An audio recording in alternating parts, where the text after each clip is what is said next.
जैसा कि दोस्तों आप में से बहुत सारे स्टूडेंट के 5th सेमेस्टर के एग्ज़ाम होने वाले हैं, तो हमारे जो भी student BSc 5th semester botany के स्टूडेंट हैं उनके लिए आज का ये वीडियो बहुत ही इम्पॉर्टेंट होने वाला है, क्योंकि आज के इस वीडियो में मैं आप सभी के लिए BSc 3rd year 5th semester botany के सेकंड पेपर का मॉडल पेपर लेकर आया हूं। और इस पेपर में मैंने उन सभी क्वेश्चन को लिया हुआ है जो कि प्रीवियस ईयर एग्ज़ाम में पूछे गए हैं। और आपको ये भी बता दूं कि पेपर में क्वेश्चन के साथ साथ मैं आपको इनके सॉल्यूशन भी प्रोवाइड कराऊंगा। तो आज का ये वीडियो आपके एग्ज़ाम के पॉइंट ऑफ व्यू से बहुत ही इम्पॉर्टेंट है, तो वीडियो को ध्यान से देखिएगा, पूरा देखिएगा, वीडियो को कहीं स्किप मत कीजिएगा। तो इस मॉडल पेपर में 3 सेक्शन है, सेक्शन ए, बी और सी। सेक्शन ए में आपसे very short answer type question पूछे गए हैं, जिनका आंसर आपको केवल 100 वर्ड्स में देने हैं। तो आइए चलते हैं पहले क्वेश्चन की ओर। और पहला क्वेश्चन है सेंट्रल डोग्मा। तो आपको बताना है कि सेंट्रल डोग्मा होता क्या है।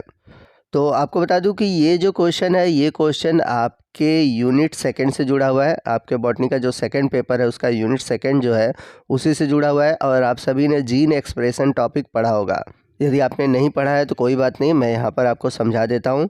तो जीन एक्सप्रेशन में आपने देखा होगा कि जब भी डीएनए का कोई इन्फॉर्मेशन है वो आगे जाना होता है, तो उस केस में डीएनए ट्रांसक्रिप्शन के द्वारा बनाता है एमआरएनए। तो याद रखिएगा, डीएनए से एमआरएनए बनने की प्रक्रिया को हम बोलते हैं ट्रांसक्रिप्शन।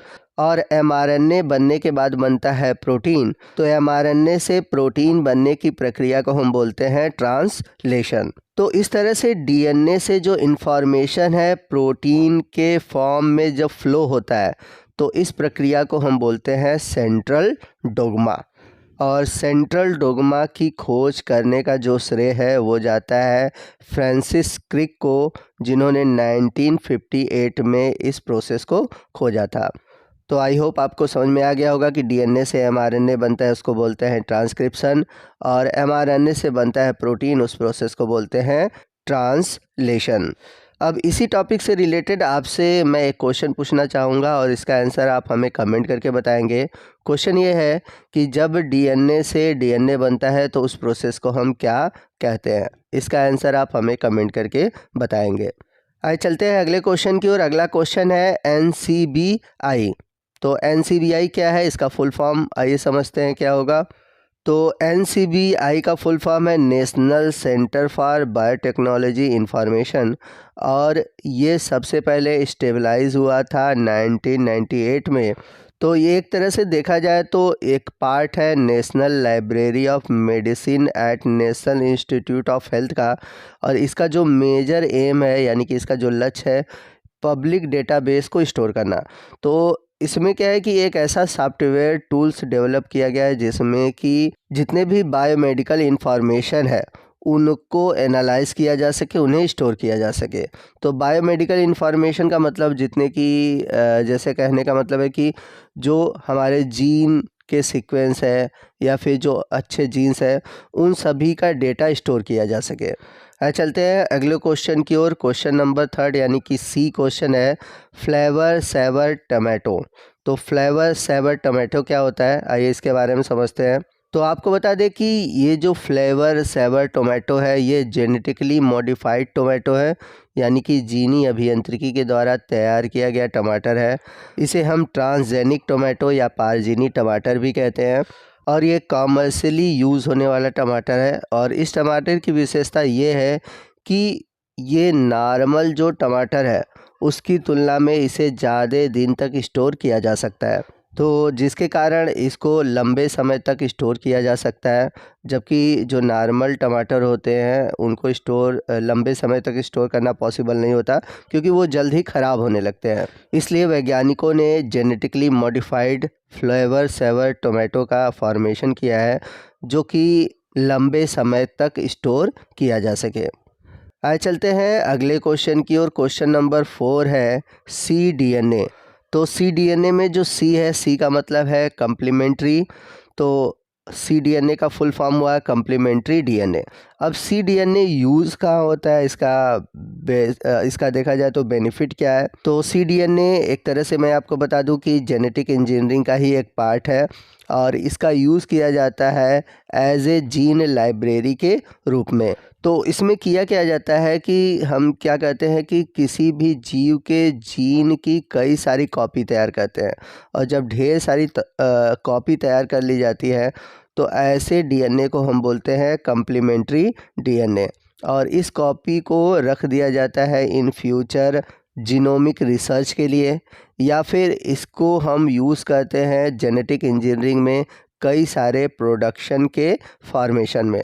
तो इस तरह से जो cDNA है इसकी ढेर सारी कॉपी जब रखी जाती है इसलिए इसे हम बोलते हैं cDNA लाइब्रेरीज़। तो जो cDNA लाइब्रेरीज़ होते हैं जैसा कि मैंने बताया था इसका यूज़ आज के दौर में सबसे अधिक रिसर्च में किया जा रहा है। आज चलते हैं अगले क्वेश्चन की ओर। क्वेश्चन नंबर 5 यानी कि क्वेश्चन नंबर ई है प्रोटीएस। तो प्रोटीएस के बारे में मैं आपको बता दूं कि ये एक प्रकार का एंजाइम है जो कि प्रोटीन का डिग्रेडेशन करता है यानी कि प्रोटीन को तोड़ता है, इसलिए इसको हम प्रोटियोलिटिक एंजाइम भी कहते हैं। तो इंडस्ट्रियली देखा जाए तो इस एंजाइम का बहुत यूज़ किया जाता है और ये जो एंजाइम है ये प्रोड्यूस होता है माइक्रो ऑर्गेनिज्म के थ्रू। तो इस एंजाइम का बेनिफिट क्या है, तो जैसा कि मैंने बताया था कि इस एंजाइम का यूज़ किया जाता है प्रोटीन के डिग्रेडेशन में। तो यदि हमें कोई एमिनो एसिड चाहिए होता है तो उसके लिए हम क्या करते हैं, इस एंजाइम का यूज़ करते हैं और ये एंजाइम क्या करता है, प्रोटीन को सबसे पहले पॉलीपेप्टाइड में चेंज करता है और फिर बाद में पॉलीपेप्टाइड को बदल देता है एमिनो एसिड में। तो इस तरह से हम प्रोटियोलिटिक एंजाइम या फिर प्रोटीएज एंजाइम का यूज़ करते हैं। आइए चलते हैं अगले क्वेश्चन की ओर। क्वेश्चन नंबर 2 है। तो क्वेश्चन नंबर 2 जो कि लॉन्ग क्वेश्चन टाइप क्वेश्चन है जिसमें कि पूछा गया है डीएनए के स्ट्रक्चर के बारे में और कितने तरह के डीएनए होते हैं। तो ये काफ़ी सिंपल सा क्वेश्चन है और यहाँ पर मैं आपको एक चीज़ और भी बता दूँ कि आपको डीएनए में जो संरचना बनानी है वो बनानी है वाटसन क्रिक का डबल हेलिक्स मॉडल। ठीक, अब बात आती है डीएनए के टाइप की। तो अगर डीएनए के टाइप आपने पढ़ा होगा तो डीएनए जो होते हैं ए बी सी डी और जेड टाइप के होते हैं। और एग्ज़ाम के पॉइंट ऑफ व्यू से एक चीज़ और भी मैं आपको बता दूं कि आपके एग्ज़ाम में जनरली बी डीएनए और जेड डीएनए में डिफरेंस पूछा जाता है, तो आप ये भी क्वेश्चन तैयार रखिएगा।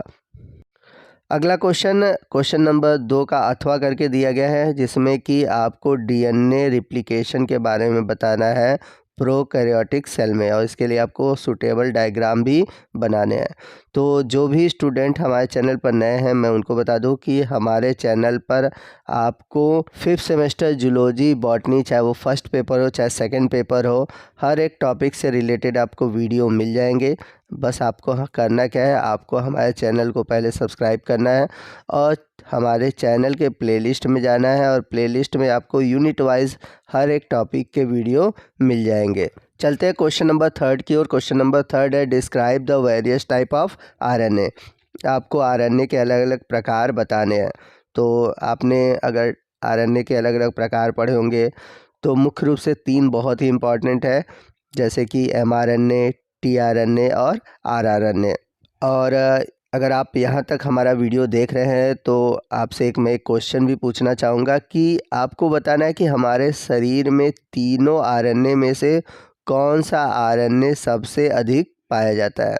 आप इसका आंसर हमें कमेंट करके बताएंगे। चलते हैं क्वेश्चन नंबर 3 के, इसी में अथवा करके क्वेश्चन दिया हुआ है जिसमें कि सबसे पहले पूछा हुआ है पीसीआर। पीसीआर क्या होता है, तो आपको बता दें पीसीआर का फुल फॉर्म है पॉलीमरेज चेन रिएक्शन और पीसीआर टेक्निक का ही हम यूज़ करके कम्प्लीमेंट्री डीएनए तैयार करते हैं। इसके बाद है बीटी कॉटन।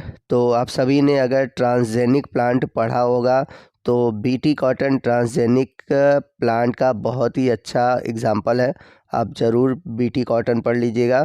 अब यहाँ पर आपसे एक क्वेश्चन और भी है कि यहाँ पर नाम बीटी क्यों पड़ा है, आपको बीटी का फुल फॉर्म बताना है। चलते हैं क्वेश्चन नंबर 4 की ओर। क्वेश्चन नंबर 4 है explain southern blotting technique, describe its significance. तो साउदर्न ब्लॉटिंग टेक्निक के बारे में बताना और इसका क्या इंपॉर्टेंट है ये भी आपको समझाना है। या फिर अथवा करके क्वेश्चन दिया हुआ है, आपको शॉर्ट नोट लिखने हैं, जैसे कि जीनोमिक्स क्या है, फिर उसके बाद एप्लीकेशन ऑफ बायो इन्फॉर्मेटिक्स यानी कि जैव सूचना विज्ञान के क्या अनुप्रयोग हैं, क्या बेनिफिट्स हैं, इसके बारे में आपको बताना है। फिर क्वेश्चन नंबर 4 के बाद क्वेश्चन नंबर 5 है, describe the proteomics in detail. तो प्रोटियोमिक्स के बारे में आपको डिटेल से बताना है, या फिर आपको बायोलॉजिकल डेटाबेस या फिर मेथड ऑफ अलाइनमेंट के बारे में लिखना है। तो ये क्वेश्चन थे जो कि इम्पॉर्टेंट क्वेश्चन है, जो कि आपके आने वाले एग्ज़ाम के लिए, तो इन सभी क्वेश्चन को आप अच्छे से तैयार कर लीजिएगा। तो ये था हमारा आज का वीडियो, और यदि आप चाहते हैं कि मैं किसी और भी टॉपिक पर वीडियो बनाऊं तो प्लीज़ आप कमेंट करिएगा, मैं पूरी कोशिश करूंगा कि उस टॉपिक से रिलेटेड वीडियो बनाऊं। आपको आज का ये वीडियो कैसा लगा कमेंट करके ज़रूर बताइएगा। वीडियो अच्छा लगा हो तो प्लीज़ वीडियो को लाइक करिएगा, अपने दोस्तों में शेयर कीजिएगा। मिलते हैं अगले वीडियो में अगले टॉपिक के साथ, तब तक के लिए जय हिंद, जय भारत।